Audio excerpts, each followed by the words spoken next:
Hello అండి. ఇవాళ మనం ఎంతో టేస్టీగా అండ్ హెల్తీగా ఉండి మటన్ కర్రీ ఎలా తయారు చేసుకోవాలో చూద్దాం. చాలా టేస్టీగా ఉంటుంది.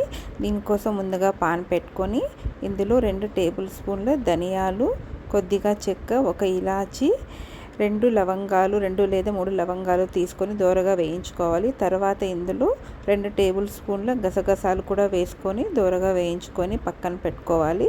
తర్వాత మసాలా కోసం నేను ముందుగా హాఫ్ అన్ అవర్ వేడి నీళ్ళల్లో అయితే బాదం, కాజు, కొద్దిగా వాటర్ మిలాన్ సీడ్స్ వేసుకొని అందులో మనం వేయించి పక్కన పెట్టుకున్న ధనియాలు, గసగసాలు, కొద్దిగా కొత్తిమీర వేసుకొని మెత్తగా గ్రైండ్ చేసుకోవాలి. కొద్దిగా వాటర్ వేసుకొని తర్వాత ఇక్కడ కుక్కర్ తీసుకున్నానండి. ఇక్కడ నేను చిన్న ఉల్లిపాయలు అయితే తీసుకున్నాను. చాలా టేస్టీగా ఉంటుంది. తీసుకొని ఇలా గోల్డెన్ కలర్ వచ్చేంత వరకు వేయించుకోవాలి. ఇక్కడ అల్లం వెల్లుల్లి పేస్ట్ 2 టేబుల్ స్పూన్లు యాడ్ చేసుకున్నాను. అందులో నేను పచ్చిమిరపకాయలు కూడా వేసుకొని పేస్ట్ అయితే చేసుకున్నాను.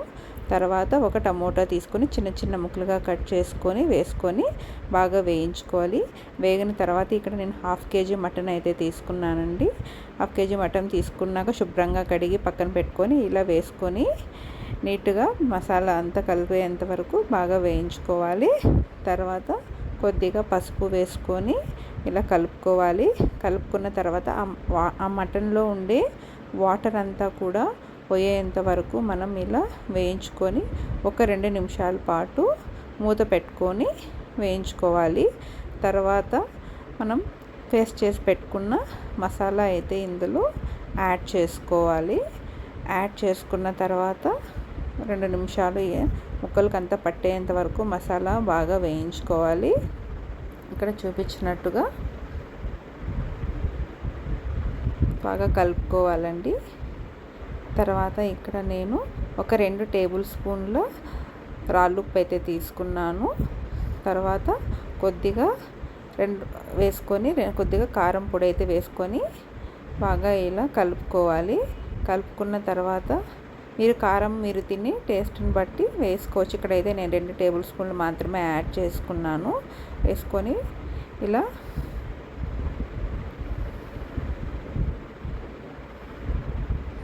బాగా కలుపుకోవాలి. కలుపుకున్న తర్వాత మూత పెట్టుకొని మళ్ళీ ఒక 2 to 3 మినిట్స్ బాగా వేగనివ్వాలి. వేగిన తర్వాత చూడండి ఒకసారి ఇలా మూత ఓపెన్ చేసి చూస్తే ఇలా గ్రేవీ థిక్ కన్సిస్టెన్సీగా ఉండేటట్టు చూసుకోవాలి. తర్వాత మనం ఇందులో నేను వాటర్ అయితే కొంచెం ఎక్కువ యాడ్ చేసుకున్నాను.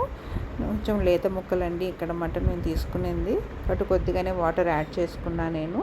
మీరు తీసుకుని మటన్ ముక్కలను బట్టి కూడా యాడ్ చేసుకోవచ్చు. తర్వాత మూత పెట్టుకొని ఇక్కడ నేను 7 విజిల్స్ అయితే పెట్టుకున్నాను.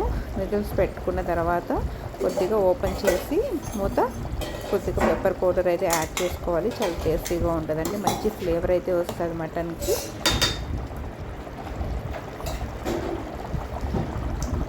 ఉడికిన తర్వాత మధ్య మధ్యలో ఇలా కలుపుకుంటూ చూసుకోవాలి.